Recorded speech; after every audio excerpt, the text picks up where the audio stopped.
আপনার কি কখনো লক্ষ্য হয়েছে আপনি প্রচুর পানি পান করেছেন, বাথরুমে গিয়েছেন, মনে হয়েছে সব শেষ, কিন্তু 1 ঘন্টা বা 2 ঘন্টার মধ্যে আবারও হঠাৎ পেশাবের তাগিদ?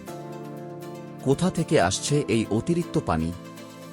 আজ আমরা দেখব বিজ্ঞান কি বলে, কেন এমন হয়, আর কিভাবে আপনি বাংলাদেশের দৈনন্দিন জীবনে সহজভাবে স্মার্টভাবে হাইড্রেটেড থাকতে পারেন। পানি সরাসরি আপনার মুখ থেকে মূত্রথলিতে যায় না। প্রথমে তা পেটে ও অন্ত্রে যায়। সেখান থেকে গাট লাইনিংয়ের মাধ্যমে রক্তে শোষিত হয়। এটি একদম একসাথে হয় না, ধীরে ধীরে।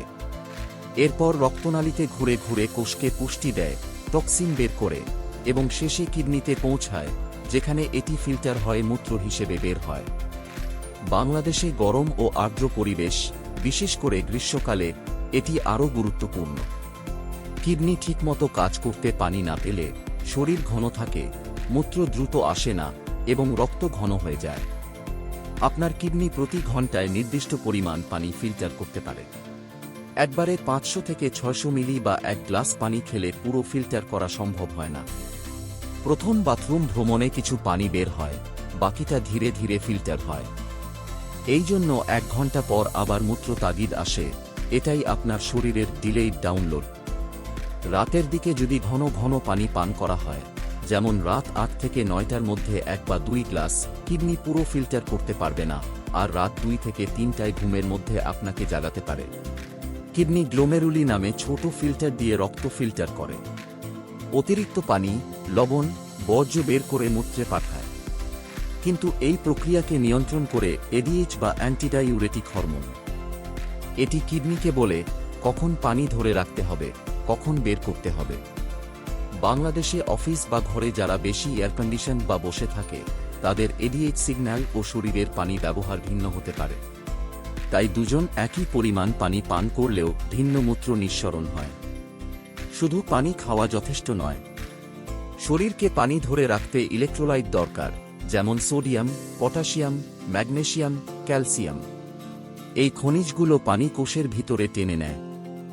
ধরুন, বাংলাদেশের স্পোর্টস খেলোয়াড় বা ক্রিকেটার, কিংবা ক্রিকেট প্র্যাকটিসে যেসব শিশু মাটিতে ঘামছে, সারা দিনে শুধু পানি খেলে তারা খুব ক্লান্ত হয়, কারণ শরীরে ইলেকট্রোলাইটের অভাব থাকে। সামান্য সি সল্ট বা লেবুর রস পানি সঙ্গে দিলে শোষণ ভালো হয়, অপ্রয়োজনীয় মূত্র কম হয়। চলুন বাস্তব জীবনের কিছু সহজ টিপস নিয়ে কথা বলি। প্রথমত, ধীরে পান করুন। একবারে 4 থেকে 8 আউন্স, মানে আধা থেকে 1 গ্লাস পানি পান করুন, 1 বা 2 ঘন্টা অন্তর। এরপর ইলেকট্রোলাইট যুক্ত করুন। 1 চিমটি সি সল্ট, কয়েক ফোঁটা লেবুর রস বা পটাশিয়াম সমৃদ্ধ ফল, যেমন কলা। শরীরকে পানি ধরে রাখতে সাহায্য করে। আর রাতের পানি নিয়ন্ত্রণ, ঘুমের 1 থেকে 2 ঘন্টা আগে বড় পরিমাণ পানি পান এড়িয়ে চলুন। তবে যদি সামান্য তৃষ্ণা লাগে, 1 থেকে 2 আউন্স পানি পান করা ঠিক আছে। শারীরিক কার্যকলাপও গুরুত্বপূর্ণ। পানি সহজে শোষিত হয় যখন আপনি হালকা হাঁটাচলা বা পেশি সক্রিয় রাখেন। যেমন বাংলাদেশের শহুরে পরিবারে বিকেলবেলায় কিংবা গ্রামের মাঠে হালকা হাঁটা। চলুন সহজভাবে তুলনা করি। আপনার কিডনি হলো ধীরে ধীরে কাজ করা একটি কফি ফিল্টার, আর ফাস্ট ফুড বা একবারে অনেক পানি খাওয়া হলো একসাথে কফি ঢালার মতো।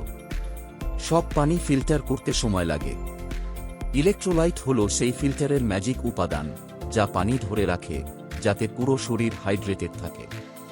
অতএব বারবার বাথরুমে যাওয়া মানে আপনি ভুল করছেন না। এটি আপনার শরীরের প্রক্রিয়ার ধীরগতি, হরমোন, কিডনি কার্যকারিতা এবং ইলেকট্রোলাইটের ভারসাম্য। এই জ্ঞান ব্যবহার করে আপনি বাংলাদেশের গরম, আর্দ্র পরিবেশে স্মার্টভাবে হাইড্রেটেড থাকতে পারেন। রাতে ঘুম ভালো হবে, শক্তি বাড়বে এবং দীর্ঘমেয়াদী কিডনি স্বাস্থ্য রক্ষা হবে। ভিডিওটি বন্ধু ও পরিবারের সঙ্গে শেয়ার করুন। মন্তব্যে জানান আপনি কোন টিপসটি আগে ব্যবহার করবেন। আর সবচেয়ে গুরুত্বপূর্ণ, আজকের দিনটা চমৎকার করুন।